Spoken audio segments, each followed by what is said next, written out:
అవార్డుని అందుకోవడానికి కేడర్ల రంగయ్య గారిని వేదిక మీదకి రావాల్సిందిగా కోరుతున్నాము. అలాగే ఎక్సలెన్స్ ఇన్ ఎడ్యుకేషన్ అవార్డుని కేడర్ల రంగయ్య గారికి అందించాల్సిందిగా ఆంధ్రప్రదేశ్ గవర్నర్ అబ్దుల్ నజీర్ గారిని అలాగే శ్రీమతి వైఎస్ భారతిరెడ్డి గారిని కోరుతున్నాము.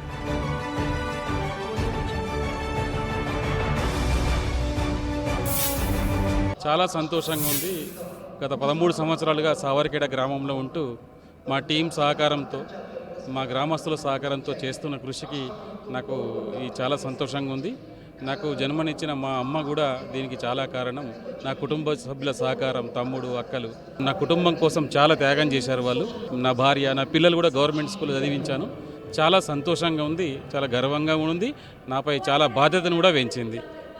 చాలా మంది మనం చేసే పని ఫలించాలి అని కోరుకుంటారు. ఆ ఫలితం ఈ రూపంలో గుర్తింపును దక్కించుకొని ఈ రకంగా ఇంతమందిలో అవార్డు తీసుకోవటం మీ భర్త మీకు ఎలా అనిపిస్తుంది? చాలా సంతోషంగా ఉందండి ఈ అవార్డు రావడం. మీ భవిష్యత్తు గ్రామంలో 100% అక్షరాస్యత చేయాలని మా కోరిక ఉంది మేడం. అదేవిధంగా నేను ఒక సూపర్ 100 అని ఒక లక్ష్యం పెట్టుకున్నా. ఆ విద్యార్థులను 2030లోగా సమాజానికి ఉపయోగపడేటట్టు ఏదైనా వృత్తిలో వాళ్ళు రాణించేటట్టు చేయాలన్నదే నా కోరిక మేడం. అదే గ్రామంలో ఉంటూ ఆ పని చేస్తున్నా.